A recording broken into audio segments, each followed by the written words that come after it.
প্ৰত্যেকজন কৰ্মচাৰীৰ প্ৰত্যেকজন পেঞ্চনৰ কাৰণে এটা বৃহৎ খবৰ আহি পৰিছে। গোটেইখিনি কথা চাব ইয়াতে অকণমান দীঘলীয়া এখন নটিফিকেশ্যন হয়, চিঠি হয়। তো আপোনালোকে দেখিবলৈ পাইছে ইয়াতে বনাছ সংক্ৰান্তত, উইথড্ৰয়েল অফ NPS UPSৰ সংক্ৰান্তত, পেঞ্চন ডিমাণ্ডৰ ক্ষেত্ৰত, তাৰপিছত ইয়াতে চাব আপোনালোকে 5 প্ৰমোশ্যন অৰ্থাৎ প্ৰমোশ্যনৰ ক্ষেত্ৰত, ফিক্সেশ্যন বেনিফিট অন প্ৰমোশ্যনৰ ক্ষেত্ৰতো ইয়াতে এডিশ্যনেল টু ইনক্ৰিমেণ্ট কথা কৈছে, এলাউন্সেছ, এডভান্স, লিভ, ভালেখিনি কথা আমি দেখিবলৈ পাইছোঁ ইয়াতে। চাওক গোটেইবিলাক কৰ্মচাৰীৰ পেঞ্চনৰ ৰিলেটেড হয়। Minimum ways, fitment factor, merge of pay scale, rate of increment, 6% increment বৃদ্ধি। বৰ্তমান যি জুলাই মাহত 3% আপোনালোকে ইনক্ৰিমেণ্ট পায়, সেইটো 6% বৃদ্ধি কৰাৰ ইয়াতে আমি প্ৰস্তাৱ দেখিবলৈ পাইছোঁ। ইয়াতে ভালেখিনি খবৰ আছে, আপোনালোকে চাওক। এই যিটো খবৰ ওলাই আহিছে, এই খবৰটো আহিছে 29 এপ্ৰিল তাৰিখত, আৰু এইখন এখন চিঠি হয়। আৰু এই চিঠিখন শিৱগোপাল মিশ্ৰ ডাঙৰীয়া, তেওঁ ছেক্ৰেটাৰী হয় NCJCM-ৰ। আৰু মিটিং এখন হৈছিলে 8 পে কমিশ্যনৰ লগত। 8 পে কমিশ্যনৰ মিটিংখন হৈছিলে first meeting of the standing committee of NCJCM with 8 central pay commission successfully held on 28/4/2026। তো দেখিছে আপোনালোকে এপ্ৰিলৰ 28 তাৰিখে মিটিং এখন হৈছিলে, আৰু এপ্ৰিলৰ 28 তাৰিখে 2026 তাৰিখত সেই মিটিংখন হৈছিলে আপোনাৰ NCJCM-ৰ ষ্টাফ ছাইট আৰু 8 চেণ্ট্ৰেল পে কমিশ্যনক লৈ পেলাই। আৰু কি কি বিষয়ত মিটিংখন হৈছে, কি কি ডিমাণ্ড ইয়াতে ৰখা হৈছে, আমি গোটেইখিনি কথা ইয়াতে চাবলৈ চেষ্টা কৰিম। যদি ভিডিঅ'টোত প্ৰথমবাৰ আহিছে, চেনেলটো ছাবস্ক্ৰাইব কৰি ৰাখিব। এনেকুৱা ধৰণৰ খবৰবিলাক আমি ৰেগুলাৰ দিবলৈ চেষ্টা কৰোঁ। আৰু যদি ভিডিঅ'টো ভাল লাগে, লাইক, শ্বেয়াৰ আৰু ছাবস্ক্ৰাইব কৰিব। আহক আমি এতিয়া খবৰখিনি চাবলৈ চেষ্টা কৰোঁ। ইয়াতে লিখিছে NCJCM-ৰ স্থায়ী সমিতি আৰু 8ম কেন্দ্ৰীয় বেতন আয়োগৰ প্ৰথম বৈঠক সফলভাৱে অনুষ্ঠিত হয়। আৰু এই সফলভাৱে অনুষ্ঠিত হোৱা মিটিংখনত বা বৈঠকখনত কি কথা আলোচনা হ'ল আমি ইয়াতে চাম। ইয়াতে চাওক, লিখিছে 29 এপ্ৰিল 2026, 28/4/2026 তাৰিখে 8ম কেন্দ্ৰীয় বেতন আয়োগৰ সৈতে NCJCM-ৰ স্থায়ী সমিতিৰ প্ৰথম বৈঠক সফলভাৱে অনুষ্ঠিত। ষ্টাফ ছাইডৰ প্ৰতিনিধিসকলে 8ম বেতন আয়োগৰ সন্মুখত ষ্টাফ ছাইডৰ স্মাৰক লিপিৰ মুখ্য বিষয়সমূহ উপস্থাপন কৰে। 8ম বেতন আয়োগৰ সৈতে অধিক বৈঠকৰ দাবী জনোৱা হয়। NCJCM-ৰ সকলো গঠনমূলক সংগঠনৰ সৈতে পৃথক বৈঠকৰ দাবীও উত্থাপন কৰা হয়। প্ৰিয় সহযোদ্ধাসকল, 8ম কেন্দ্ৰীয় বেতন আয়োগৰ সৈতে ৰাষ্ট্ৰীয় পৰিষদ JCM-ৰ স্থায়ী সমিতিৰ প্ৰথম বৈঠক 28/4/2026 তাৰিখে অনুষ্ঠিত হয়। বৈঠকখনৰ সভাপতিত্ব কৰে ন্যায়মূৰ্তি শ্ৰীমতী ৰঞ্জনা প্ৰকাশ দেশাই। বৈঠকত উপস্থিত আছিল অধ্যাপক পুলক ঘোষ, অংশকালীন সদস্য শ্ৰী পংকজ জৈন, সদস্য সচিব আৰু 8ম বেতন আয়োগৰ জ্যেষ্ঠ বিষয়াসকল। ষ্টাফ ছাইডৰ পৰা তলত দিয়া সহযোদ্ধাসকলে অংশগ্ৰহণ কৰে। ইয়াতে সচিব বা নেতা, তেওঁলোকৰ নাম, সদস্যসকলৰ নাম ইয়াতে দি দিছে, সেইখিনি আমি পঢ়ি নাথাকোঁ। তাৰপিছত চাওক তলৰ ফালে, ষ্টাফ ছাইডৰ উপস্থাপনৰ পূৰ্বে 27/4/2026 তাৰিখে অনুষ্ঠিত বৈঠকত গ্ৰহণ কৰা সিদ্ধান্ত অনুসৰি তলৰ বিষয়সমূহ 8ম বেতন আয়োগৰ দৃষ্টিগোচৰ কৰা হয়।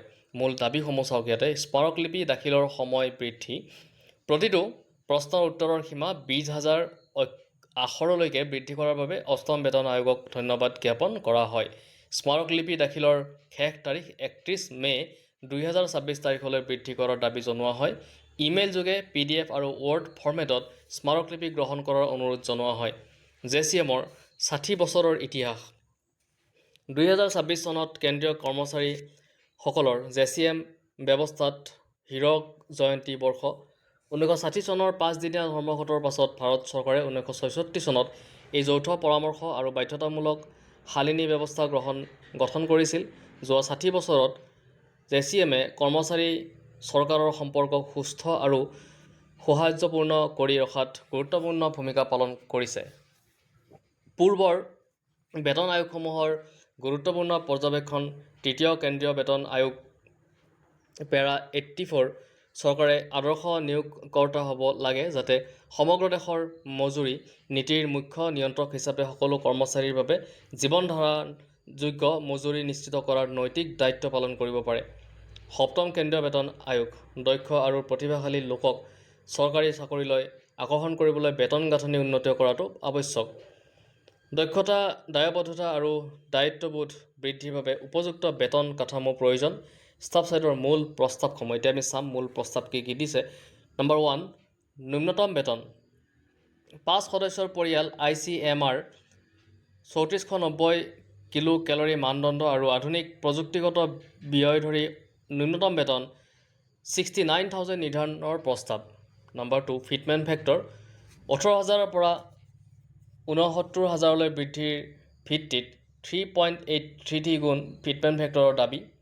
নম্বৰ 3 বেতন স্কেল একত্ৰীকৰণ শিক্ষাগত যোগ্যতা দক্ষতা আৰু অভিজ্ঞতাৰ ভিত্তিত বিভিন্ন বেতন স্কেল একত্ৰীকৰণৰ প্ৰস্তাৱ। নম্বৰ 4 বাৰ্ষিক বৃদ্ধি মূল বেতনৰ 6% বাৰ্ষিক বৃদ্ধিৰ প্ৰদানৰ দাবী।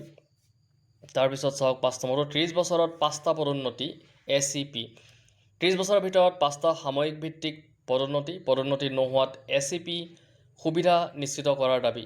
নম্বৰ 6 পদোন্নতিত সুবিধা পদোন্নতি বা MSCPত 2টা অতিৰিক্ত ইনক্ৰিমেণ্ট। তাৰপিছত আহিলে ভাত্তা সকলো ভাত্তাত 3 গুণ বৃদ্ধি HRA CEA আৰু ৰিস্ক এলাউন্স বৃদ্ধিৰ বিশেষ দাবী সকলো ভাত্তা DAৰ সৈতে সংযুক্ত কৰাৰ প্ৰস্তাৱ। নম্বৰ 8 অগ্ৰিম সকলো অগ্ৰিম সুদমুক্ত হ'ব লাগে। কৰ্মৰত অৱস্থাত মৃত্যু হ'লে অগ্ৰিম পুনৰুদ্ধাৰ নকৰা।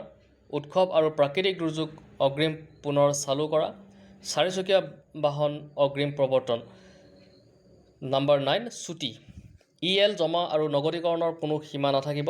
অৱসৰত 600 দিনলৈ নগদীকৰণ চাকৰিৰ সময়তো নগদীকৰণৰ সুবিধা। Menstrual leave paternity leave parent care leave আদি বিশেষ ছুটি দাবী। নম্বৰ 10 CGEGIS ছাবস্ক্ৰিপশ্যন আৰু বীমা কভাৰ বৃদ্ধি।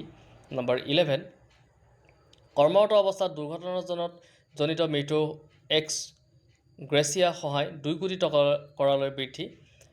নম্বৰ 12 সহানুভূতিশীল নিয়োগ 5% সীমা বাতিল কৰি 100% সহানুভূতিশীল নিয়োগ। নম্বৰ 13 বনাছৰ সীমা বাতিল কৰি মূল বেতন প্লাছ DAৰ ওপৰত বনাছ প্ৰদান। NPS আৰু UPS বাতিল NPS আৰু UPS বাতিল কৰি পুৰণি অংশীদাৰী পেঞ্চন ব্যৱস্থা পুনৰ চালু কৰাৰ দাবী। নম্বৰ 15 পেঞ্চনাৰসকলৰ দাবী ৰেংক 1 পেঞ্চন সদৃশ ব্যৱস্থা 11 বছৰৰ পাছত কমতেড পেঞ্চন পুনৰ স্থাপন। প্ৰতি 5 বছৰত পেঞ্চন বৃদ্ধি গ্ৰেচুইটি আৰু ফেমিলি পেঞ্চন উন্নয়ন।